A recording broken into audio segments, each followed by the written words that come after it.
Cuss words are my love language. Be advised.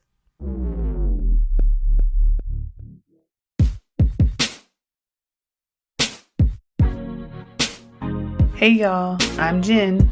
I'm from Oakland, and I'm a queer, black, feminist scholar. This is Daren, hailing from the mean streets of Anaheim.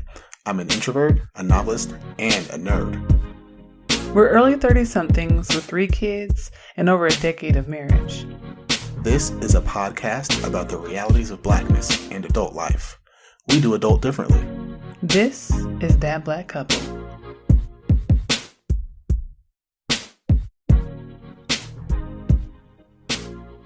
Greetings. This is episode 14, the Oscars episode of That Black Couple. Grab your honey lemon ginseng tea from Meyer. Yes. Or what is it called? A honey citrus defender from Starbucks. Yes. Why are you saying yes? Like they have alcohol in Because I them. love those. They're so good. Well, the purpose is that I'm still not feeling well and I need to drink things that will help me feel better. It's not to be gratifying to you, Daren. We can do 2. No. No? Oh. It's not about you. Okay. Fine. It's about me because I don't feel good. This is That Black Couple. Grab your whatever you drink to feel better. Ignore Daren over here just trying to have something that makes him have happy taste buds. And take a seat. This is Jenn. This is Daren. And before we get started, make sure you follow us on Twitter and Instagram at That BLK Couple, on Facebook at That Black Couple, and look us up on the internets at www.thatblackcouple.com. You can stream episodes on Google Play, Apple iTunes, Stitcher, and SoundCloud. And you have to rate us high, or you can't get into Wakanda. What? If you don't rate us high, you can't get into Wakanda. That was last episode. That's every episode. You are not the arbiter of Wakanda. You're Black American. You're not even Wakandan. I have a Wakandan name now. I thought this was established. What's your Wakanda name? Tadaza. Tadaza? Yeah. Okay. Daren thinks that he can let you into Wakanda. Rate us higher, you can't get in. So barred from entry. We're going to move on because Daren apparently has not moved on from last episode. Wakanda forever. Oh no. No, we're not doing it. We can't do that. No. You told me. Okay, first of all, I was going to call this the Oscars episode. And you told me I couldn't because you said that people were going to be like, girl, that's old. It's too much. Okay, but you sitting here and the first thing you bring up is Wakanda. You can't have it both ways. You can't tell me that I can't call this the Oscars episode and use my Wakandan accent. And the first thing you do is your first opportunity to say Wakanda and then do Wakanda forever. You can't have it both ways. Well, I'm not trying to name the whole episode under Black Panther. No, you're just trying to say that you have the key and you are standing at the gate. You are the Peter of Wakanda and you're going to let people in and out. I got one of them blue cloths. The shield. And the shield, I'm going to hold my arm up. You're Kaluuya and you can let people in and out of Wakanda. But then if you give us a high rating, I'm going to put my arm down. But even though we're talking about this on the Oscars episode, somehow that's okay. Listen, I'm still on a Black Panther high. Some Black Panther stuff might just get thrown in. That's interesting how you can be on a Black Panther high, but I can't call it the Oscars episode. Well, the Oscars ain't about Black Panther because the Oscars is very white this year. Then why the hell your ass talking about Wakanda during the episode? Exactly. It's part of our lexicon now. So, like I said, Daren, I'm glad that y'all are seeing him in his true way. This is who he really is. This is who he is. Double standards abound. Double standards abound. I'm sitting here not feeling well, trying to drink tea so I can feel better. And he's like, yes, I love those. Those taste good. I'm like, I want to talk about the Wakanda, use my Wakandan accent. No, you can't do that. Wakanda forever. You know what? It's just too much. It's too much. So you know what? I'm like I said before we started recording, I am incensed. I am incensed. I'm going to go into this episode with an attitude. Oh, it's the perfect one for an attitude. It is, but me and you ain't friends right now. So anyway, in segment 1, we'll do the introduction. We'll talk about the Oscars. I won't use my Wakandan accent. Thank you. Did you say thank you? Yeah. Why? Because that was what I requested prior to a second episode. Oh, nigga, you really trying to piss me off. You really trying to piss me off. Okay, I'll retract it. Thank you. You need to. We'll talk about the Oscars, and we actually did y'all a favor. What we did is we looked at all the Oscars movies through the trailers. Yep. And so now we have like a great synopsis. Because there's no fucking reason to watch most of them. Nope. So we watched the trailers, and we're going to give you a really good synopsis. In the conversation, we'll actually talk about the few that we actually begrudgingly watched, including Lady Bird, 3 Billboards Outside Ebbing, Missouri, Get Out. Yes. And what was the last one we watched? The Shape of Water. Oh, God. I feel like my brain just keeps wanting to act like I never saw that. Yeah, you're trying to forget it. Good God. We'll talk about those 4 since we actually watched those. And then in the reflection, we'll actually talk about some movies that may not be nominated for Best Picture, but that were just phenomenal movies that we really enjoyed, and kind of what the reactions have been to them and what that means, we think, for the overall industry. You want to get started? I'm ready. I'm so ready. I'm so excited for this episode. Why are you so excited? Because, like you said, we spent real time. We took about, 20, 25 minutes out of our day. Real time. 20 to 25 minutes. Which is a lot to invest into watching the trailers for these movies. Listen, that shit was hard, to be honest. Them trailers were boring as hell. Halfway through, I was like, maybe we just quit. I can't imagine looking at those movies, and I definitely can't imagine paying money for them. But you know what? We did it because we love our listeners. We love our listeners. And we said, we're going to go through this pain so that you don't have to. And we love Black people. Yes, we do. And we also thought, the Oscars are coming on, and I know you're going to watch them and say, I don't know what the hell none of these movies are. Right. And if they're valuable or not. And I don't know if I should be upset if they win or not. Right. And so we have viewed the trailers for you. Yes, we got the trailers. So you can understand what the movies are about. Right. And whether or not they're trash. So how we're going to do it. So you're going to give, so we have what, Comcast? Yes. Okay, so you're going to give the Comcast description of what the movie is. Do you have the Rotten Tomatoes too? No, I don't have the Rotten Tomatoes. Okay, I think we have 1 or 2 of them. But you're going to get the Comcast. Well, I can tell you this. They're all high. They're all like super 70, high. 80, 90%. I think they're higher than 70. Oh, yeah. I was trying to lowball it. Yeah, you were lowballing. So we'll give the Comcast description, and you'll give it in announcer voice, right? I sure will. Okay. And then I will give that Black couple description, and I'll also give it in announcer voice. Oh, that's going to be good. Okay. I like that. Okay. So let's start with the first one. All right. Oh, okay. So the first nominee is The Big Sick. And this was not nominated for Best Picture, but it was nominated for Best Original Screenplay.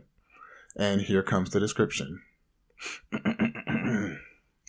A Pakistani stand-up comic develops a bond with the parents of his comatose American girlfriend. This is The Big Sick. Okay, my turn. You ready? Go. Okay, so this is that couple version of that. He's Pakistani. She's white. He likes her. But he's kind of in an arranged marriage. She falls into a coma. Then we have to watch an entire fucking movie of her friends and family saying racist shit to him. But we're supposed to laugh because he's also capitulating and assimilating into whiteness. This is The Big Sick. That was perfect. It was good? It was okay. Really good. Okay. I mean, that's what it was. It was a Pakistani man walking around saying, hey, we hate terrorists too. And oh, look, there's a white girl and I love her and I want to marry her. But everyone around me hates that idea, whether they're Pakistani or white. Right. So how are we going to transcend the boundaries? Right. And my favorite part about it actually was in the description that she was described as American. Yes. And he was described as Pakistani. His comatose American girlfriend. Because American is... As if American, you can't also be Pakistani and American. Like as if the two don't intersect. Or as if because she's American, she also has to be white. Mm-hmm. I'm like, this is so fucked up. Like, it's terrible. I mean, white people like this kind of stuff? But listen. I feel like that matched the sentiment that I was getting from the movie. Absolutely. That she's American, and by proxy, that means we know that she's white. That's what the movie felt like. She clearly was white, and her family clearly was white, but I just don't understand how that movie is nominated for Best Original Screenplay. First of all, it's not original. That was a read. I'm sorry! It was an original screenplay. It wasn't an original idea. Okay, fine. But I'm sure there's a lot of people who are South Asian, Middle Eastern descent who are experiencing that shit all the fucking time. I don't understand why it's like, oh, look, a guy, and he's not from here. Whoa, he might like a white girl. I mean, listen. What happens? If it's Hollywood, you might as well just imagine that you're actually 50 years in the past. I'm just so tired of the people who are racist being the punchline-y, cool, introspective thing of the movie. Oh, hey, I've been wanting to talk to someone about 9/11. What, girl? Well, listen, what you just said skips ahead to a couple of these other films. Okay, you're right. Okay, let's do the next one. Go ahead. The next movie is called Call Me By Your Name. It is nominated for Best Picture. And let's get into the description. A 17-year-old and a doctoral student discover the beauty of awakening desire in summertime Italy. This is Call Me By Your Name. Okay, that was good. Okay, good. Okay, I'm going to do that but cover version. You ready? I love this one. An adolescent white boy goes on a family vacation with his parents when the local pedophile sets out to groom him. But we're supposed to believe it's okay and consensual because 17 is pretty close to 18. This is Call Me By Your Name. We should just be announcers. We really should do this shit. Because this is gorgeous. I'm really excited because I feel like our voices actually really complement one another too. Yeah. And I feel like we know when to put the inflections on the words at the right points, you know? Yeah. Yeah. And I'm really concerned that this movie is nominated for any awards. Listen, I've heard from a lot of people that did see it, said it was trash. And from watching the, 2-minute long trailer that was available through Comcast, I concurred. That trailer was fucking trash. And I think what bothered me about it was that, we're all looking at this dude, this doctoral student. I'm like, this nigga's old. And I'm like, okay, but this guy, he looks like a baby. I mean, Armie Hammer, we looked it up, he's only 31. But he is, that's some city miles. There's some city miles on that 31. I mean, he done aged a little bit. I mean, he's a good looking man. He just, he must have did some hard work at some point. But the dude who's playing the main character, who's supposed to be a 17-year-old, I mean, he really looks like a 14-year-old boy. Yes. He really looks like a baby. I mean, he looks like Armie Hammer's son. So it's very difficult. Yeah, to watch them to right up watch close and this. caressing each other's faces. This is really, I'm like, wait. He said, call me by your name and I'll call you by yours. No, I'll call you by mine or some shit. Whatever. Something fucking weird. Something weird and grooming. And I mean, you're fucking grooming this fucking little boy. It's a little boy who's hanging out with his mom and dad on a trip to Italy. Like, what the fuck is going on here? This is about desire. What the fuck is happening? We're making pedophile movies? What are we doing? Why do people like movies where the main storyline is crime and harm and sexual abuse? Why do y'all like this shit? I don't understand.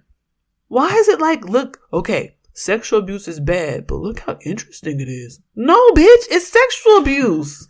Let's dive into the dynamics of the character and why they have these motivations. Okay, it's not consensual, but when you really look at it, no, I'm not going to really look at non-consensual sex and think, well, he is really almost 18. What the fuck are we doing? Sorry. Let's do the next movie. Okay, the next one. This one, I was pissed off when I even heard about this movie being made. This one still makes me laugh. I gotta be honest. Listen, okay, so yeah, I think this is one of the best descriptions. This shit's funny. So this is I, Tonya. Was this? This is not nominated for Best Picture, but it is nominated for Best Lead Actress and Best Supporting Actress. Okay, let's get into the description. Per Comcast.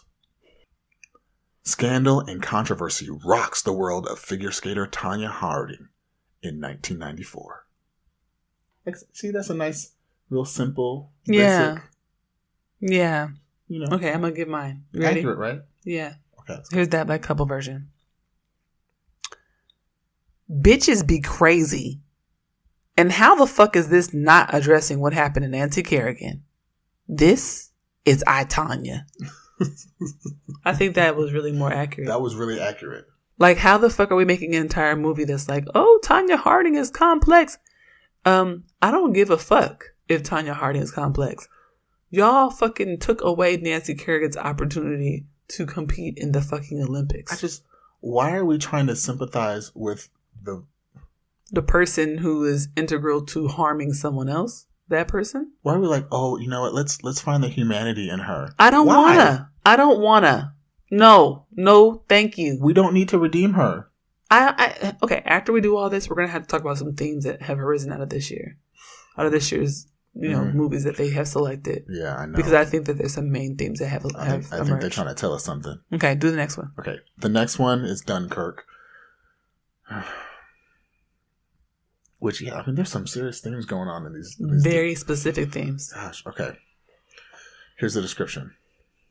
British forces embark on a mission to evacuate Allied troops from Dunkirk, France in 1940.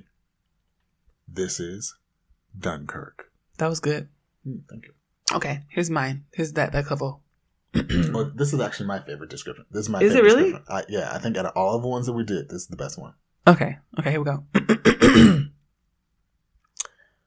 White man. War. Boat. Bang, bang, bang.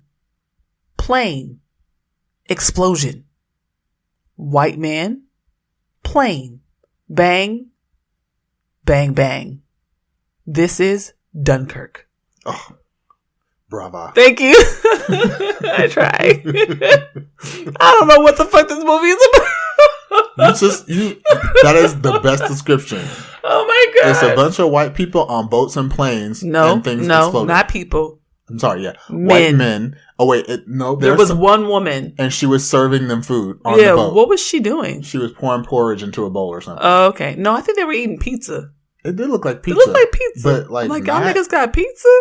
This boat is popping. In 1940, it's a war, and y'all made pizza.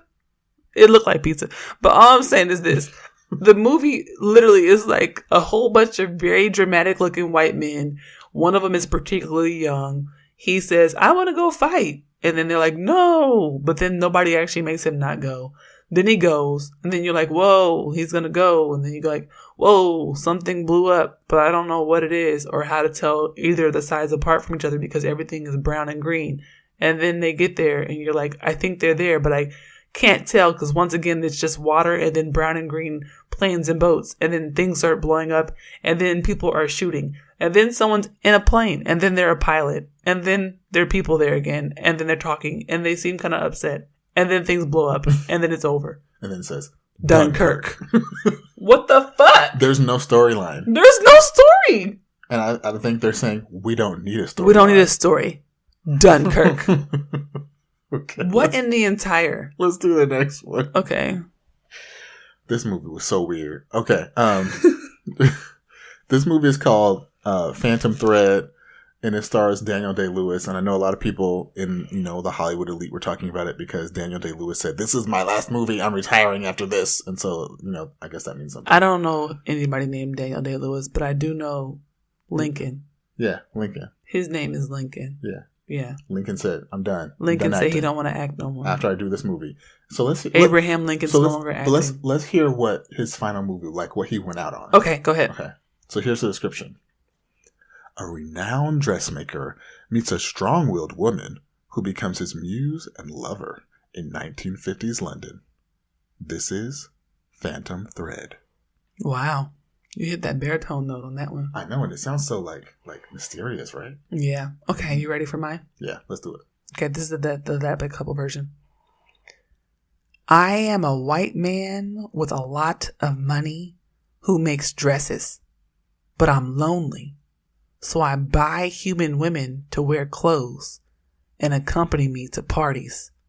But then they have ideas and want different fabric than me. So I think I'm cursed. The end. This is Phantom Thread. There's some real tension happening in this movie. Some real tension. She was like, I don't like this fabric. And he was like, oh shit, I'm about to die. I said, what, girl? And he said, honestly, he said, someone said like they're cursed, and I was like, wait, are there ghosts in this movie? Is the Phantom Thread like you're like, actual ghost? You're like, wait, is there a ghost light? Is there a phantom key? Is there a thread going bump in the night? When you say phantom, is it like of the opera, or like what kind of phantoms are we talking about? Because that could have worked. That'd be interesting if them dresses had secret ghosts in them. Yeah, if they just blew up off the ground. Yeah, and that flew across shit the would room, be eerie as fuck. I'd watch that. Sadly, I don't think that's happening. No. I think they're just white people, and I think they just don't get along very well. Yeah, I think it was like I'm rich, and that's a burden. I think that's kind of where he's going. I have money, and sometimes that's hard. I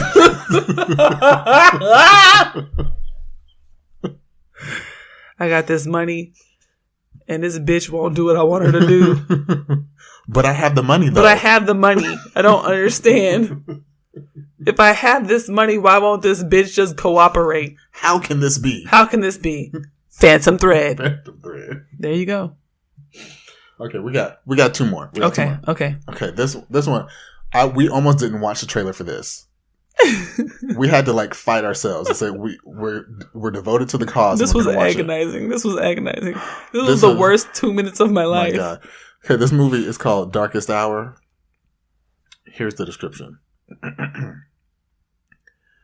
Prime Minister Winston Churchill comes to a crossroad as Nazi Germany threatens Great Britain. This is The Darkest Hour. Great job. Okay, here's that black couple version. Are you ready? I don't know. Go ahead. All right, here we go. White supremacy versus white supremacy with a square-shaped mustache. Also, ain't this already a Netflix show, girl? This is The Darkest Hour.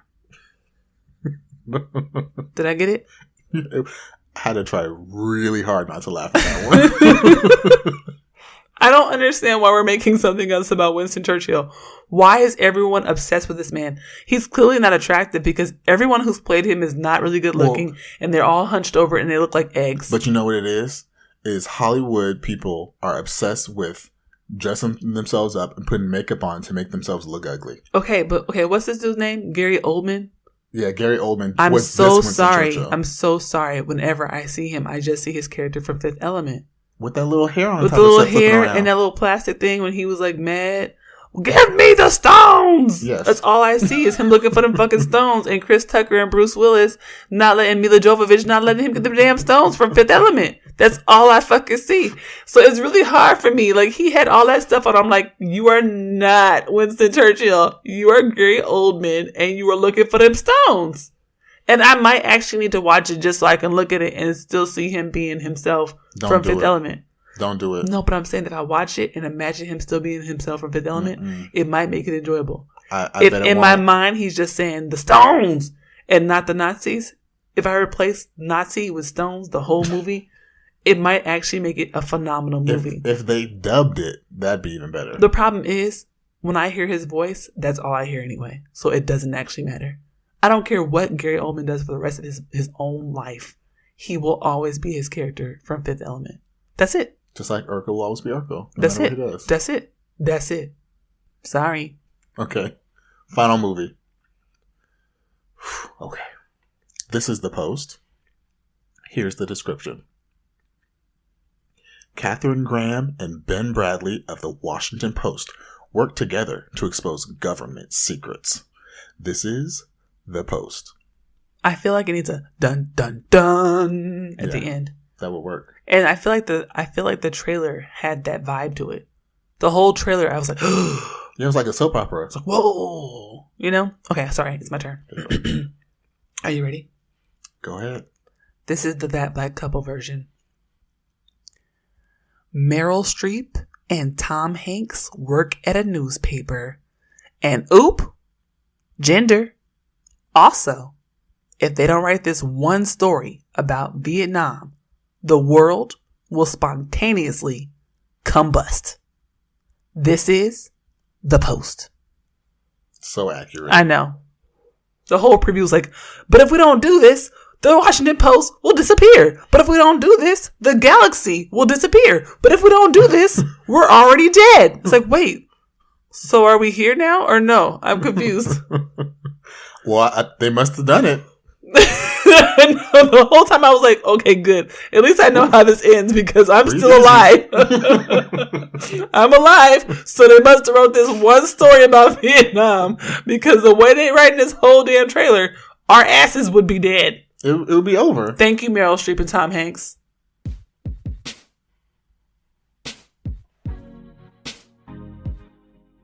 Thank you for listening.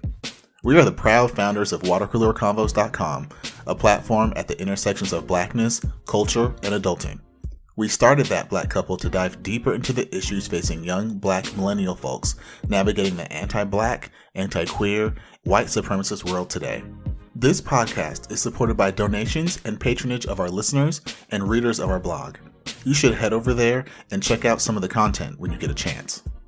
If you would like to become a monthly subscriber or patron and help fund our content, sign up at www.patreon.com/watercoolerconvos. Patreon is spelled Patreon.com.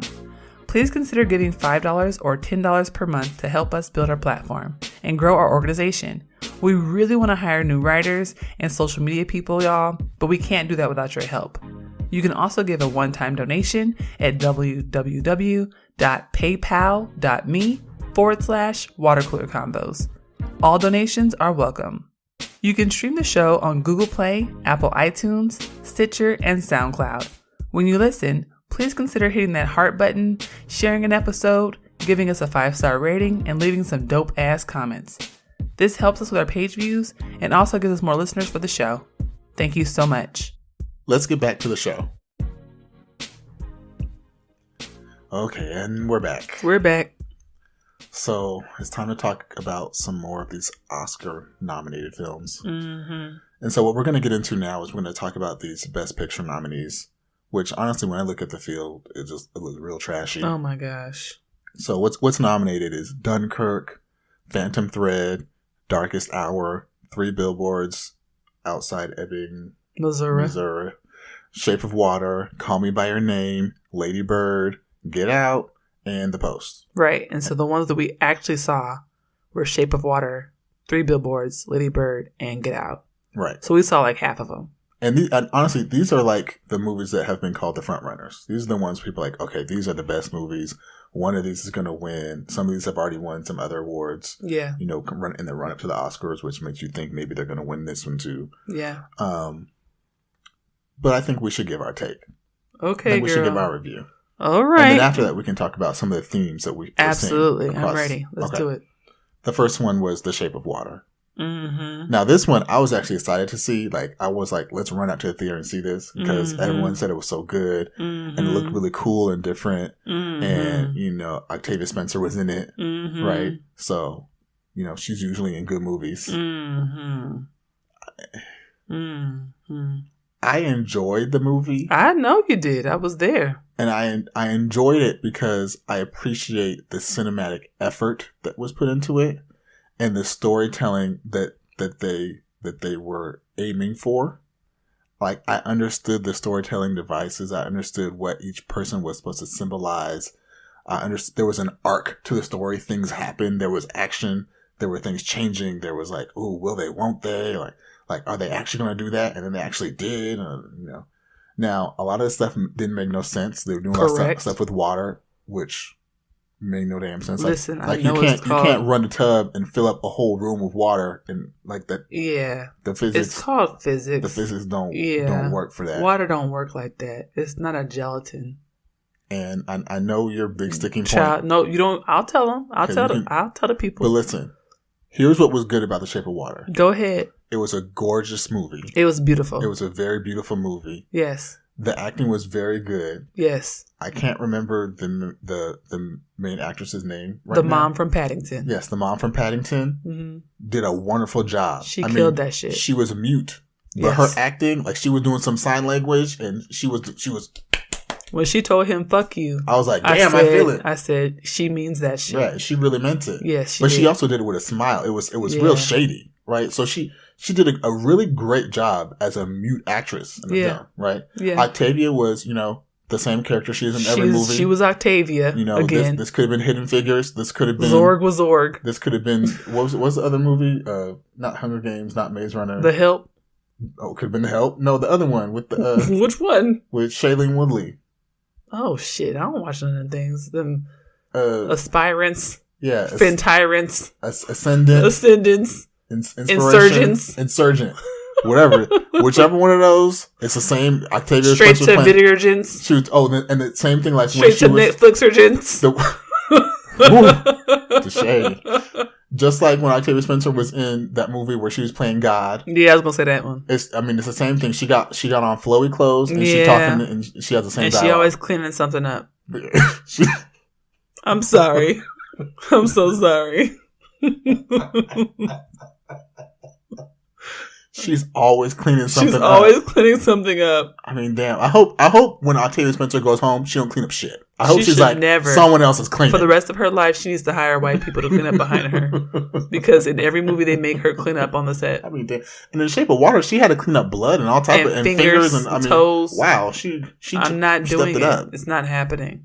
But listen, I liked it.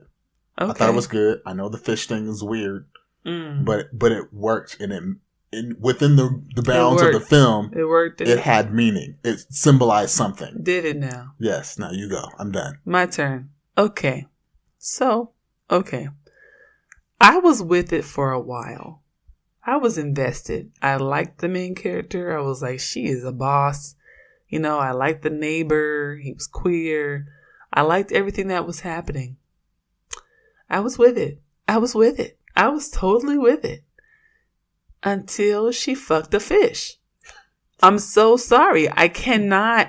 And then when she gave us the visual of like how it opens and slides down, and I was like, I'm really fucking grossed the fuck out right now.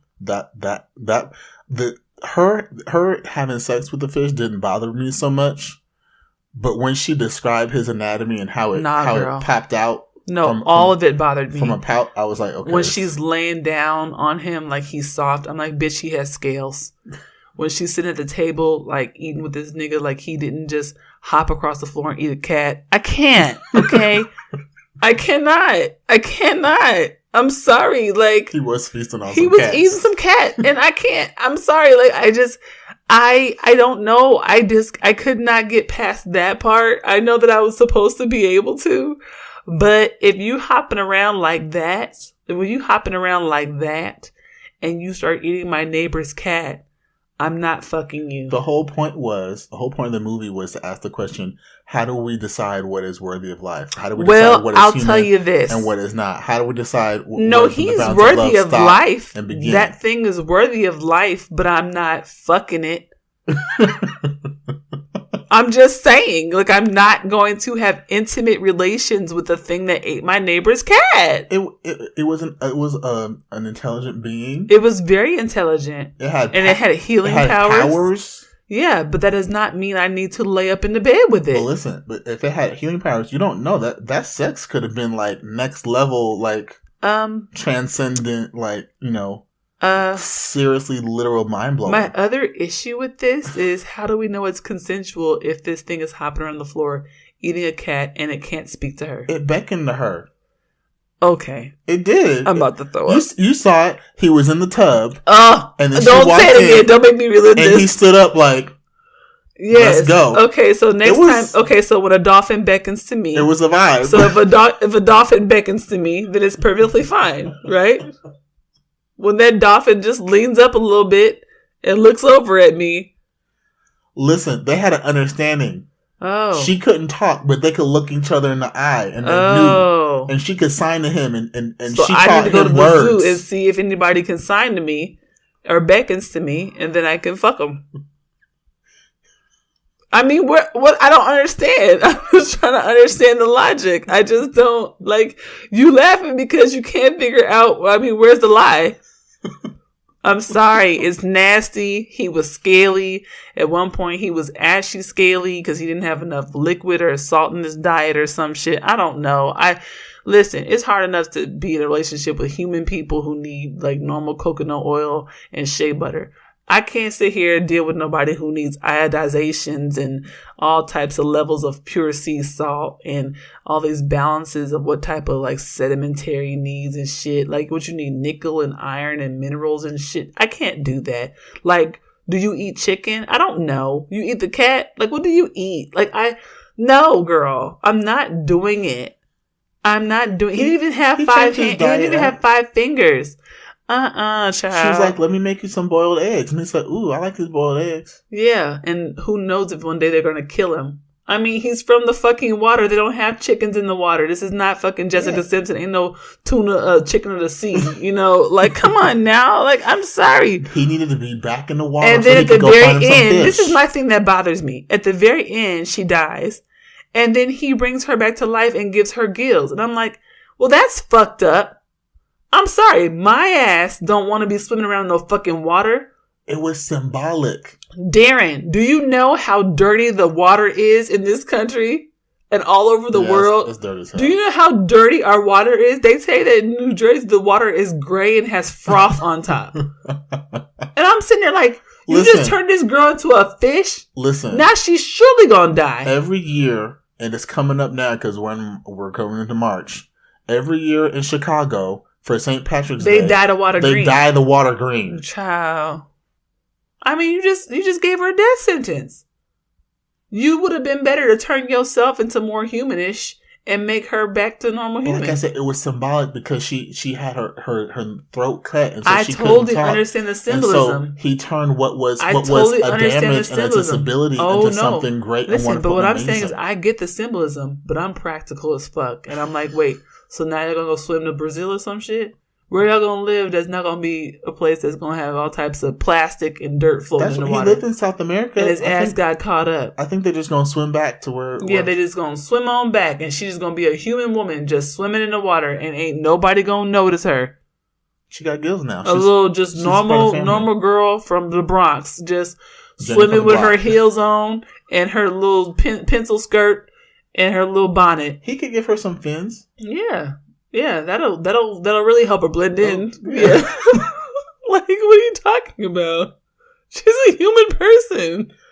I'm sorry, but no. Listen, I want Get Out to win, but if Get Out don't win, at least have it be Shape of Water. That's my end. That's my final statement on that. I am just concerned that we are looking at a roster that is like. I really want the movie where they trying to kill black people by sticking white people in their body to win. But if they don't, then let's have the one where she fuck a fish. Listen, so let's go to the next movie because that explains how trash this field is. Oh, God. Because this next movie, 3 Billboards, had me cussing and wanting to punch my own screen, and that TV costs a lot of money. And so the fact that I was even contemplating that tells you how bad of a film this was. This movie is trash. And I keep hearing people saying, I loved it. I thought it was great. Throw the whole movie away. Throw the whole movie straight in the dumpster trash and light it on fire. Throw the whole production set away. So listen, this movie is about a mother in rural Missouri, and her daughter is raped and then burned and killed. And raped while dying. Raped while dying and then burned. Yes. So her case goes unsolved. And one day her mother wakes up and says, fuck this shit. And she gets 3 rundown, busted up billboards outside their town and puts messages to the police basically calling them out and saying, what y'all doing? Y'all ain't found nobody. You ain't doing your job. She was raped while dying and burned, and y'all ain't finding nobody. Very logical billboards, in my opinion. Right? She's like, what up, y'all? Yeah, that's a very... Solve the damn crime. Very straightforward question, honestly. And the whole movie is basically how everyone is pissed at her for saying, hey, y'all should be investigating the death of my child. Right. But somehow it's a comedy. I don't know how somehow we got police officers that are just known to be torturing black people. Yeah. Torturing black people while questioning them. Yeah. At one point, this same police officer that is known throughout the whole town for doing this, he decides, I'm mad at the billboard company that she paid to put the billboards up. Yeah. And he marches up to their office, whoops his ass, and throws him out the second story window into the town square. That happened. At no point is he arrested. Correct. Questioned. Nope. Tried. Correct. Looked at sideways. Nope. Nothing. Everybody just went on with life. They done called people every type of racial slur in the book. Except honky. I don't think they said that. No, I don't think so. It might have been honky in there somewhere. I don't think the white people said it, though, if they did. I'm not sure. Either way. They called them every type of racial slur. Yes. They had little people that they purposely made fun of. Yeah, the whole storyline of having a little person in the was film a plot device was to call him a midget and basically say, we are making fun of you and we don't see you as valuable as a person. Correct. We got people throwing Molotov cocktails out of windows. Mm-hmm. We got black people getting arrested to take action to piss off the white people. Yes. This black girl is her friend. Yes. She got arrested 15 minutes into the movie. Okay. We didn't see her for the next hour. So you're clearly upset. I'm gonna take over because you're clearly upset. Let's just calm it down. Let's bring it down a little bit because I'm a little heated. You're still heated about this movie. I was mad the whole time. You are still mad about this. You are still mad about this movie. I only watched it because you had purchased it on Comcast. I know. And I said, well, shit, you already didn't pay the money. I know. I might as well watch it now, too. Because everyone told me I had to watch it. So and then you told me that I had to watch it. Because I watched it. Okay, and I don't so think let me just say, okay, because we got some, this is clearly a very contentious episode. I'm going to take a break. This is a very contentious episode. So let me just, okay. The problem that I have with Three Billboards is it is the story of like really trying very hard to redeem these unredeemable, irredeemable people. You know, they have these officers who are just fucking trash. They're trash. They harm people. They hurt people. They beat people up. They are evil and they are unapologetic about it. And the story is still committed to forgiving, rewriting, just knowing that they're good humans deep down inside, blaming all of their problems on some other nebulous shit. It's not like you're a bad person. It's because your dad died or, you know, you take care of your mom or whatever the fuck. And meanwhile, we have this backstory of this girl whose murder and rape is unsolved. And they never really did much about it. Nothing. They didn't do anything about it. And then when the mom actually wants some justice, part of the thing that is keeping them from doing anything is because her ex-husband is a police officer. And he doesn't actually care that much. He's left the family. He's now off dating like a 19-year-old girl. And he wants it all to end too. And so they're kind of like all in cahoots with the dad too. And that was an underlying part of the story that I think actually really bothered me, was that her father is a police officer. And he was just so unconcerned. I mean, he just was completely unaffected by what was happening. He did not give a shit. And meanwhile, he's basically sleeping with women who are basically the same age as his daughter who was raped and murdered. Mm-hmm. You know? So, I mean, I had a really tough time with that movie. I was just watching it like, I don't actually know what I'm supposed to get from it. Listen, I don't want to talk about this movie for too long because it's trash. Okay. But I do want to bring up two things that I think just were just irredeemable. Okay. First one, Woody Harrelson is in the movie. He plays the police chief. Yes. He has cancer. And then everyone in the film keeps saying, he has cancer. You should leave him alone. He's dying. He has cancer. Yes. Like that means he just shouldn't do his job anymore. Correct. And so at some point he decides he's going to kill himself. Yes. He died by suicide. So, yeah, he decided, I'm going to shoot myself in the head. So what he did, the day of, he said, okay, I'm going to take my kids. I'm going to sit them next to a river and This surround really them by teddy bears and say, don't go past the teddy bears. Because teddy bears can be babysitters now. Then he takes his wife. But it's on the bank of a river. Right, on the bank of a river. Yes. Then he takes his wife into the woods and they have sex. Yes. With wine. Yes. With wine, yeah, with Chardonnay. Yes. Right. And then he writes a long-ass note and leaves it for her and then goes and shoots himself in the head next to the horses who don't really seem bothered by the gunshots. No, they're like, we heard gunshots before. We're not moving. Right. And then in the note, he's like, the last memory you have will be of me inside of you. And I'm just like, why would you do that to somebody? What is wrong with you? I mean, she said he was good in bed. The last memory you'll have is us having sex, but also knowing that I was planning on killing myself the entire time. I think that's a terrible memory to leave with someone. You really don't like that. That's guy. Number 2. Okay. That's number 2 on my biggest problems with this film. Oh, God. My number 1. Uh-huh. There is a scene where the mother is out with these billboards. And, and the whole film, she's trying to keep these billboards live. Everyone trying to rent them out from underneath her. They're trying to mess them up. At one point, they're getting burned down. And she's out here, and she's like, oh, my gosh, these billboards. I got to survive these billboards. And then a deer comes up to her and is prancing around in the tall grass. And we were watching. I said, it's a fucking CGI deer. Y'all are shooting on location in a place where there are deer. And you CGI'd a deer next to her. And not even a good one, because the second the deer appeared, I said, that's CGI. I'm sorry. These are all things that should disqualify this film from the running. You can't be Best Picture if you got a CGI deer. I'm sorry. Is that the rule? The rule is if you have a CGI deer, you can't. The whole movie takes place in rural Missouri, everything run down and beat up, and everyone's pulled. And then you got a CGI deer. I'm sorry. So you feel about this movie the way I feel about Shape of Water. No. I feel about this movie, I think, the way you feel about Lady Bird. I think we both feel the same way about Lady Bird. I think I take a lot of issue with Lady Bird. I think you take more issue with Lady Bird. I fucking hate Lady Bird. You want to talk about it? I think you should run with this one. Listen. Lady Bird is a movie where Saoirse, I don't know her last name. Saoirse plays a 16, 17-year-old white girl. That's white with an H.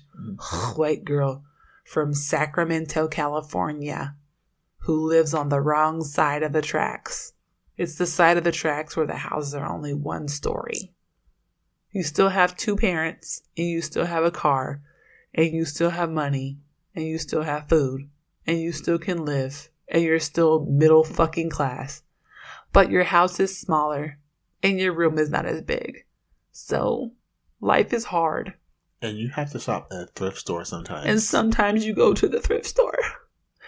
And what's really tragic about poor Lady Bird's life, aka Christine McPherson, is that she has to go to school at Immaculate Heart Catholic School with all the rich kids because she's a scholarship student. Oh my God. Oh, how embarrassing to go to a super great school with super great grades where everyone goes to super great colleges and have to be a scholarship student. It's a hard knock life. Is that what it is? A hard knock life? Hard knock life. So she has to go there with all the rich kids who have houses that are like 3 stories and who are driving like newer cars and who don't give a shit about anything and are still going to have very privileged lives and go to Ivy League colleges. And she realizes, wait, I want to be one of them because that's what you aspire to. Like, obviously you want to be one of the trash people. So she's like, what do I need to do? First, maybe I should like dump my best friend because my best friend is my best friend and she loves me no matter what. That might work. So she tries that. And she's like, maybe I should date a guy. And she does that, but he ends up being kind of gay. And actually very gay. But he also was rich, so she was kind of enjoying that. But she's like, oh, man. And then she starts dating another guy. And she's like, oh, well, this might do it. This might do it. But then she finds out everything about him is a lie. because of course it is. Because why wouldn't it be? And then she figures out that everything that she's doing is also a lie. Meanwhile, she doesn't get along with her mom because no one fucking gets along with their mom in high school, especially not girls, because that's just fucking life. Because normal, because moms and daughters. Because every day. So they don't get along and they fight a lot. And that makes her really upset. And then she has to like work sometimes. And she can't always buy the magazines that she wants to buy. And she wants to lay in the bed and read them. But they can't because they're not rich. Yep. Can't afford a $5 magazine. Yeah. And so then her dad loses his job. But her brother, Miguel, who they never explain how she has a brother who looks like he doesn't look like anybody else in the family. And they try to say without saying that he's Latinx and that his name is Miguel. They never explain how that happens. But I'm assuming he's adopted. We just assume that. They never say it. Yep. He went to Berkeley. And his girlfriend lives in the house, who also went to Berkeley. So they don't really have like a first generation college student situation happening. But she's for some reason concerned about where she's going to go to college. I don't know why, but they had that as a storyline. She's going to Immaculate Heart. She gets into UC Davis and she's going to die because UC Davis is just known for their agriculture school. Why would you ever go to UC Davis? No one goes to UC Davis. Like, who goes there? So the whole movie is basically her bitching because she has to actually apply herself and may not actually be able to move to New York and be some, I don't know, Ivy League university student because she's mediocre. And she has to fight with her mom because her mom wants her to live nearby because every fucking parent wants their kid to live nearby. And also because they can't fucking afford for her to live in New York because living in New York is extremely fucking expensive. So, yeah. And then we're supposed to, I think, feel bad for her or something. I actually don't know what the fucking movie's about. I don't know. I don't know what I'm supposed to get from the movie. All I know is the dad went behind the mother's back and got a second mortgage and said, okay, you can still go to New York because I just... Right. So in the end, she just fucking goes. Yeah. In the end, she just goes to New York. And I'm like, wait, so what the hell was the point? And then her mother, who is so pissed off that she's going to New York, just stops talking to her. She just gives her a silent treatment for like a month. And they're at the airport, literally sending her off to New York. And the mom's like, crying. Deuces. Not talking to you still. Is her mom the sister from Roseanne? Yes, she is. Okay, I thought so. I love her. I know, she's great. I loved her on Roseanne. So, I don't know. I don't understand why this movie is nominated for anything. I don't understand white girl angsty movie. I don't know why they exist to begin with. But beyond them existing, I don't understand why they are seen as some artistic vision, like some magical, like, whoa, you really did something there. Like, I just don't fucking see it. I don't get it. The movie was not pretty. She didn't look clean for most of the movie. Most of the people did not, their costumes didn't look good. The script was really boring and lazy. The parts that were supposed to be funny weren't actually very funny. Yep. And there's a part of the movie where they just start fast forwarding through everything. Like, it's Christmas. It's New Year. It's time for graduation. It's this. I'm going to college. Like, they just, and I'm like, what is happening? Well, the point I've read, the reviews say that the film is supposed to be like a love letter to Sacramento and about, all the trials and tribulations of, adolescence and heading off into college. Why does Sacramento need a love letter? I don't know. And when they say that, all I know is there's about 2 or 3 times where people are driving in the car and they're just looking at the window like Sacramento is the most beautiful, gorgeous place in the world. But didn't you say there was a scene when they were driving and they were actually in front of a green screen? This is just like that CGI deer I'm telling you. It was the opening of the movie.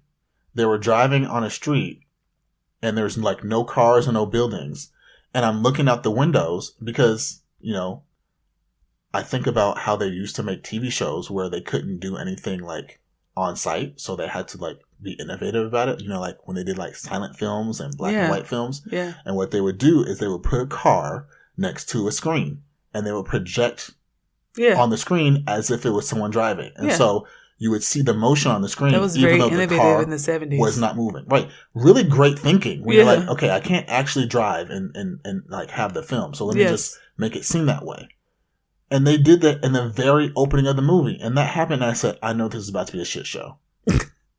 I know it. From this moment on, I know this movie is about to be terrible because they spent, it had to be like at least a straight 5 to 10 minutes. It was a major scene for the movie. Driving, and she's turning, and I'm like, the car's not moving. The car's not moving. I can tell that the car's not moving. Yes. I can see that it's just a screen behind your head of like actual just moving terrain. Like, this is not real. Stop trying to make us believe it's real. It was so bad that I don't remember what they were even talking about. The mom and the daughter were arguing about something. I know they were listening to Grapes of Wrath on cassette tapes. Right. Oh, no. She had just come back from a college tour because, because her life is really hard. It's really hard. And her mom took off of work to physically drive her 21 hours to a college tour. And then as they're driving and they're arguing, she gets so mad she just decides to jump out the fucking car. Window. A moving vehicle. She like, jumps out the fucking car. Can't stand you, Mom. Boom. Fuck you, Mom. And jumps out the car. Bitch. I can't. So I don't know why I watched this. Yeah. I don't know why people recommended this shit to me. I don't know why it's nominated for anything. I don't know why this shit exists. I don't get it. I don't understand what I'm supposed to get. I don't understand why the posters have her face on there looking all like stoic and serious. I don't get it. But like I said when we were watching these, I said if either of these films wins, I'm gonna scream and I'm gonna really try to make sure I don't punch my screen. I think Lady Bird's gonna win something. I'm telling you right now. She's gonna win actress. So here's the thing. Here are the things that I'm seeing that are arising out of the movies from this year. So there is this like Americana thing that seems to be coming back, like this like. Let's look at the common man. Like I'm seeing that in Lady Bird, in 3 Billboards, in Shape of Water. There's this whole like, let's look at the issues facing, the normal people or whatever. Quote unquote normal. Right. And even I, Tonya is kind of like that because it's painting her as this kind of rednecky, backwoodsy Americana. Yeah, she got shotguns and she's, right. out in the super thick accent. And I think that that's kind of one of these things that is happening since Trump's been elected. This obsession with, the real America, as Sarah Palin used to say when she was running for vice president. So there's that theme. There's also this theme of like imperialism. There's a lot of like war and government and blah. And I'm seeing that in like the Dunkirk thing and the Post. There's like this kind of revisiting of these movies that for some reason aren't necessarily great movies. And they all take place in the 40s and 50s. Right.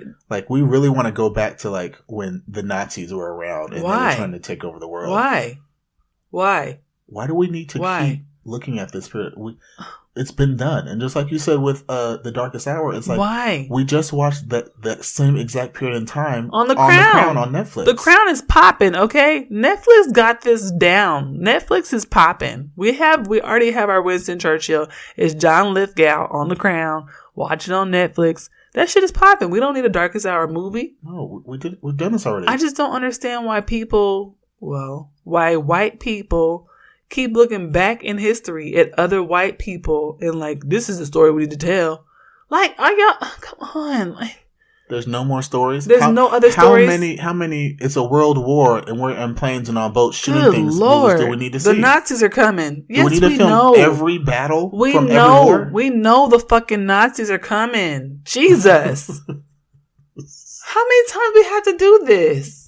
Meanwhile, you got people out here making stories about folks in India and Bangladesh, people making stories about people in Brazil and Peru, people making stories about from the African continent and places like Djibouti and Ghana and South Africa, and they can't get their shit funded. Nope. And y'all are like, Dunkirk. What? You mean to tell me that there's nothing interesting happening in Somalia? Listen, Lady Bird. Oh, God. How many times do we need to chronicle a white girl in high school? I am so tired of these 25-year-old girls playing 17-year-old girls in high school, saying things that 17-year-old girls in high school don't say. Talking like 17-year-old girls in high school don't talk. Saoirse is not a convincing 17-year-old. She was not convincing. The whole time I was like, girl, you are not fucking 17. Everybody else in the movie feels 17. You seem like your ass been there for a long time. Like you got held back a couple times. But also, what also gets me is that she's not born and made in somewhere like Sacramento. Ain't she Irish? Mm-hmm. I think that also came through for me too. I was like, she's clearly just acting because I didn't get no vibe like this girl's from no damn. Yeah, she was trying too hard. It just felt so forced to me. I'm like, I'm not seeing it. So yeah, so there was an Americana thing, there was the war thing, and then I feel like there's always the like, you know, let's do something that has to do with queer folk. You know, they always want to sprinkle somebody queer in there. And that's what's happening with Phantom Thread or whatever. Like, I just think that the main character is gay. And I think that's the Phantom.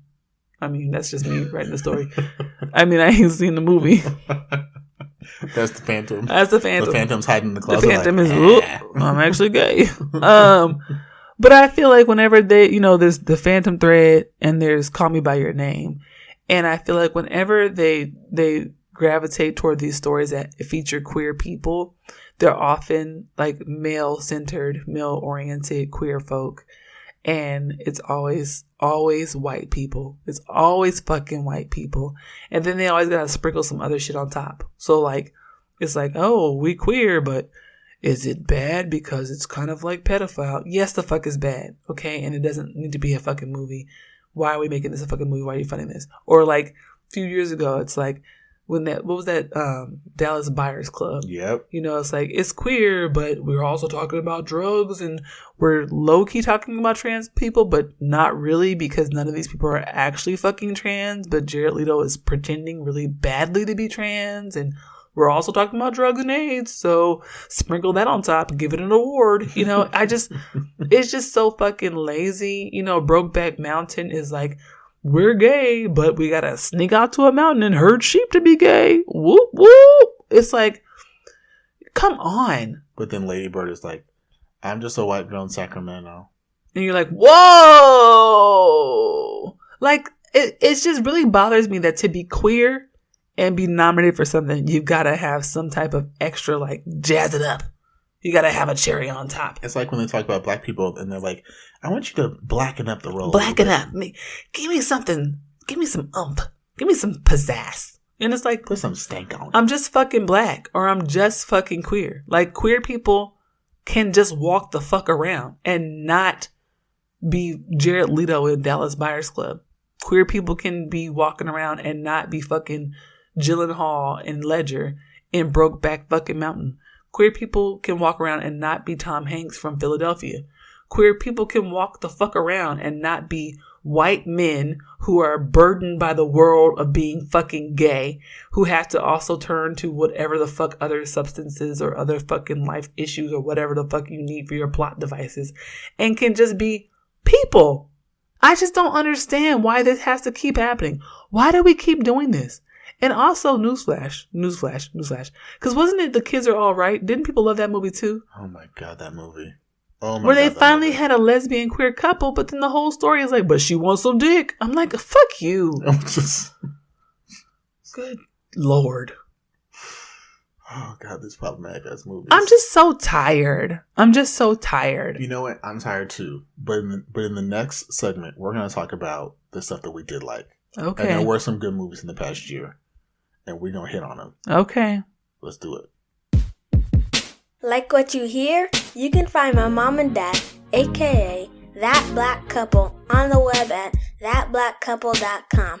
You can find them on Facebook at That Black Couple, and you can find them on Instagram and Twitter at That BLK Couple. If you have questions or comments about the show, email them at thatblkcouple@gmail.com. Thank you for listening.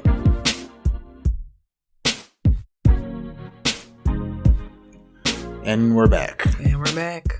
All right, so it's time for the reflection. Mm-hmm. And like I said, I want to really reflect on some of the good films, the ones that we actually liked over the past year. Okay. that were nominated or we think probably should have been nominated for some Oscars this year. Yeah.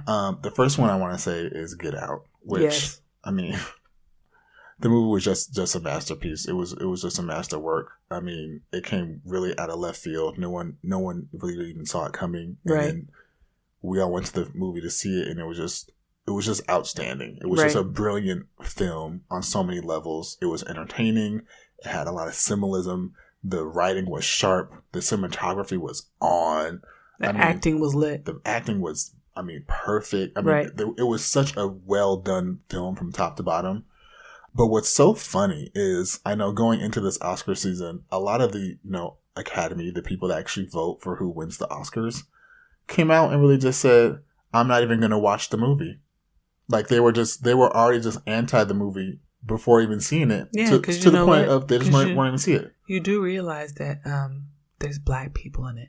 Mm-hmm. Well, the cover story for that was that it was a genre film, and so like historically, what the fuck is a genre film? Historically, when we think about Hollywood and what films they think are worthy, are films that are like really serious dramas, or in some instances like just very well crafted. Like 3 Billboards Outside of Ebbing, Missouri, or in some cases just very well crafted comedies. But a genre film like Get Out was, when you think about it, on its face, Get Out was like a thriller, scary like horror film. Like that's what Get Out was. And so generally movies like that are genre films are kind of treated as lesser. They're just seen as not worthy. They're not good. They're not serious films. That's not real serious filmmaking. And so a lot of these old school, ostensibly just white men, racist, who are, classic Hollywood types, who are racist. A genre film about, white people doing things to black people. Oh, that's not even worth my time. But we can totally watch The Big Sick, which is about a Pakistani man trying really hard to be with a white girl who goes into a coma, and her whole white family is racist against him for a whole movie. Now that one, sure, that's Oscar worthy. And it's funny, that movie got a lot of flack. It doesn't make any sense. But even then, it was still nominated. It was still treated as like, oh, this is a really good, groundbreaking film. It's like crossing boundaries. It's really investigating an area. Just if you racist, just be racist. I don't understand why we in 2018 and we have to act like we're not just. Come on now. Well, it's just really funny because this is on the back of, Oscars So White, and how the Academy then came out and made all these changes and said, we're going to diversify the Academy. We're going to bring all these people of color in. We're going to try and, make all these changes and rule and change things around so that now the Academy is more representative. And it's like slightly more representative, but all those same old white people that have been the same old white people for the last 40 years are still there. Oh my gosh. The thing is, Get Out is just a good movie. Get Out is just a fantastic movie. It doesn't actually matter what genre or whatever you think it is. It's just a fantastic, well done movie. It's just a well done movie. It just is. Watch the fucking movie. Watch it. If you still don't like it, okay, you still don't like it. They're not gonna like it, but yeah. And that's what happens every year is these Academy voters who, realistically don't go to the movies to watch all of these films. A lot of them, they get sent to their house. They can watch on screeners, and they can just watch it at their leisure, at their home. But how have you not seen Get Out already? That's my question. You a screener and you ain't seen Get Out? That tells you all you need to know. What are you doing with your life? That tells you everything you need to know about who these people are. I'm just like, how did you miss that? How were you able to miss that? Because they didn't think it was worth their time. Goodbye. They didn't need to. Bye, girl. So let's talk about Mudbound. Why are you looking like that? Because Mudbound suffered the same thing that Get Out did. It's just so unfortunate because it's such a beautiful movie. Mudbound, so it came out on Netflix when? I don't remember what month. It was just so good. I think it was like mid to late last year. Because I remember you posted about it. I think we watched it in December, like December 1st or something is when we actually watched it. But what gets me about movies like Mudbound that come out on like Netflix is that there are real actors in these movies. Like these are actors who are on the big screen, who are in movies that are typically nominated for Oscars, nominated for, awards regularly, who are on Emmy-winning shows. These are not, people who are cutting their teeth in their first film. These are people who are seasoned actors. Right. So I don't understand why Mudbound isn't getting more attention, right? So Dee Rees is dope and legit. So Dee Rees did Pariah. Dee Rees is dope, period. But they're getting attention for like Mary J. Blige's role in the movie, right? So she's getting like Best Supporting or Best Actress nomination, and then for like a song. But I'm like, Mudbound, I'm sorry, I watched those trailers for those other movies and well, I mean, real talk. I remember I came home and I said, we should watch this movie Mudbound. And you're like, I've heard about it, but I don't know. It doesn't, I don't know if I actually feel like watching that. And I said, okay, well, let's just watch the trailer. And we watched the trailer, and the trailer was so compelling. Good. The trailer was so good. Because like I always say, is you could see a story. You could see like, these are real characters, and I want to know what happens with them. I want to see how they interact. I want to see how this all ends. Right. And I'm just not getting that from these other movies. I mean, I watched the whole of 3 Billboards. I watched the whole of Lady Bird. You saw them twice. I want them all. I want my time back. I want my life back that I spent watching those movies. Mudbound, like, runs circles around those movies. Well, and the other thing about Mudbound is they had all women behind the camera. Yeah. Which is, like, a landmark thing. And then it also got nominated for a cinematography Oscar. Yeah. Which was, obviously a woman cinematographer, which was also a landmark thing because, women don't usually get these opportunities. Correct. But it's so funny because I saw a story come out where some Oscar voters were also doing the same thing they did to Get Out, where they're like, well, this movie was released on Netflix, which is a streaming service, which basically means it was like a TV movie. And I don't know if I'm comfortable with giving it an Oscar if it was just basically a TV movie. That's some bullshit. Which, I mean, to be honest, we were talking about this. I'm like, Mudbound was a gorgeous film. It was a gorgeous film. It was so beautifully shot. It was a gorgeous film. And I don't care what TV you had on, it looked good, but we were also talking about how, TVs nowadays are just as good as most movie theaters. I don't understand why people be shitting on TV. Like we don't be sitting in front of these TVs all damn day. Okay? These TVs are ridiculous. And most of the time when people have like a home theater, we're talking about 60 inches or larger. And they're not cheap TVs. These TVs cost thousands of dollars. And they have surround systems and theaters at home and all this shit. I would imagine that these screeners are not at home looking at a 27-inch, big booty TV that doesn't have a good pixelation or something. Like, they have some type of 1080p's or 1520s or something, and they have LCD plasma, something. Like, I would hope that as a screener for the fucking Oscars, that you have a high quality screening device in your house, because it's kind of a requirement of your job as a screener for the Oscars, right? I mean, isn't that a baseline requirement of screening films? Should be. That you have a device available on hand that you can use to screen the films when they get them to you. Is it just me? Nope. Okay, I didn't think so. So I'm like, that's just a bullshit response. Just, like I said, just say you don't want to watch it. Just say, oh, I'm better than that. Dee Rees, oh no. That's a black girl. I mean, in real talk, that's something that happens every year. Just say that's a queer black girl. I don't want to watch her shit. Just be honest. People pick and choose what they want to watch and what they care about. Right. Because there's no requirement that says you have to actually watch. Right. That's the same like how they snubbed Selma. They had already planned, we ain't doing shit for Selma. They were like, I don't care what you do. Don't submit it. Don't do nothing because we don't give a shit about Selma. They had already done that. They had already decided that. Mm-hmm. So don't sit here and pretend like it's because, it came out on TV and, Netflix is a streaming service and that's kind of like a TV movie and we don't give them the TV movies and shut up. Okay. And also, first of all, TV in 2018 is not TV from 1960 or whenever the hell your ass was a kid. Because we know that they wasn't born in 1960. They were born in like the 40s. These people are old, okay? They were born in like the 30s and 40s during the Great Depression. And they probably had to save up for a TV that cost 50 cents. And they started off with a damn radio box or some shit. And they had to go watch the damn movies in a big ass room. And all it was black and white news with words in between the pictures. Let's be honest who we talking about. These people are old. These people are old. These are people who saw when Technicolor became a thing. They were like, whoa, Technicolor. That's who we're talking about. And now they're like, I don't know about this TV thing. Fuck you. You are not representative. But that's the thing is they don't want to be represented. Why are we talking to you? They want to hold on to. You don't know anything. You don't know anything about television and modern movie making because you've been around since before there was even a reason to have streaming services. Since before there was any idea that there could be a technology where you could have these kind of devices in a home.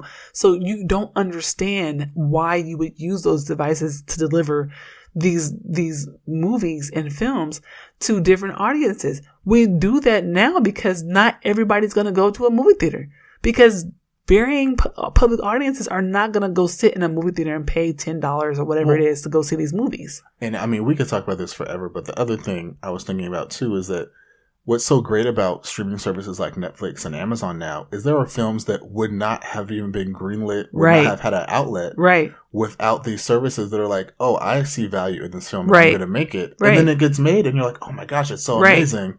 And it's because old Hollywood doesn't want to progress and do anything new or different or better. Precisely. And it's often people at the margins. It's people who are of color, people who have immigrant status, people who are queer, people who are disabled. That's the people who are ending up making these films because they're not getting greenlit by these large production houses because those assholes are greenlighting shit like 3 Billboards and Lady fucking Bird.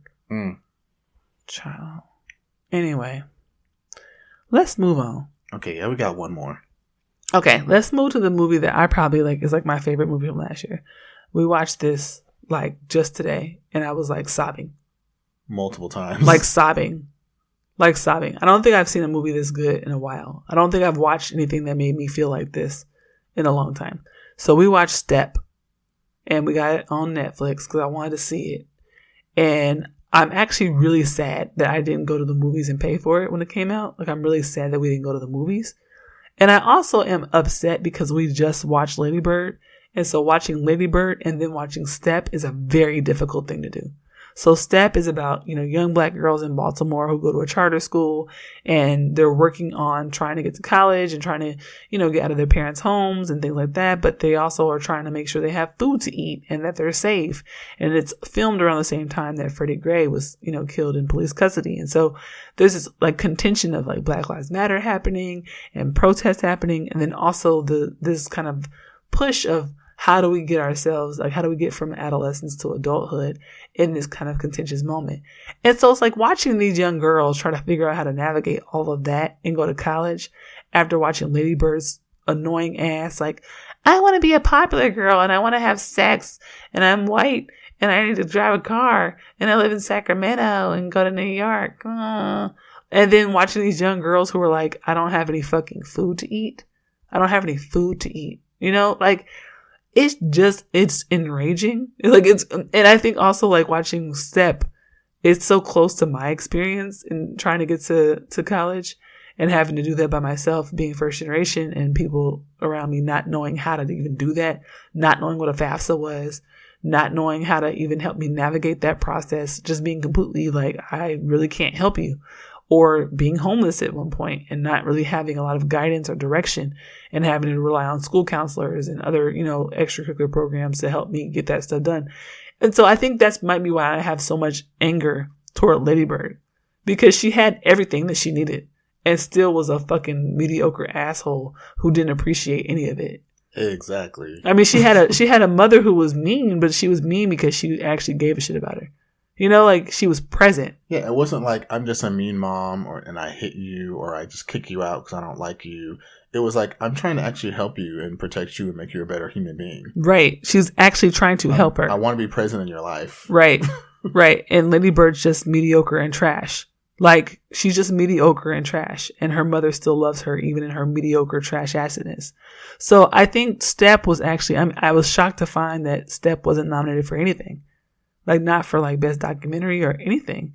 And it's really disappointing because it's like why isn't this the kind of thing that y'all want to see? Well, but we know why. It was because the movie wasn't exploitive.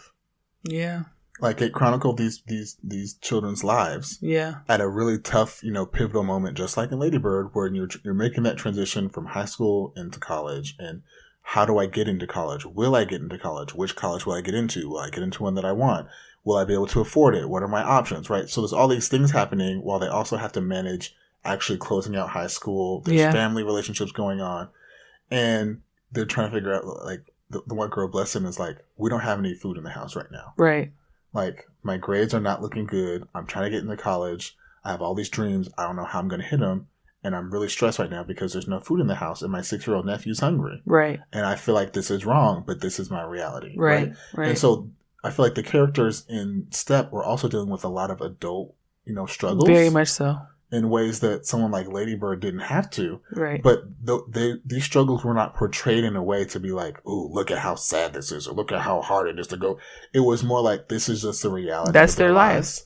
Whereas a lot of times with documentaries, they want to get into it and say, let's get into the nitty gritty. Let's see you actually starving and visually get it. I agree. They want to really mine the pain for everything that it's worth. I agree. And I think Step, what I liked about it was a very dignified movie. Yeah. Even as these girls face different struggles and different hardships, it made sure that they were really depicted as really serious, solid human It respected beings. their lives. Yeah, it respected their humanity. Right. And a lot of times you don't see that when there's this lens turned toward people in these types of situations. I totally agree. And I think what bothers me is that I'm realizing, I'm not big on the Oscars and Grammys and shit like that anyway. I don't really, I disinvested from these white award shows years ago. So it's not like I'm oh, I'm so disappointed.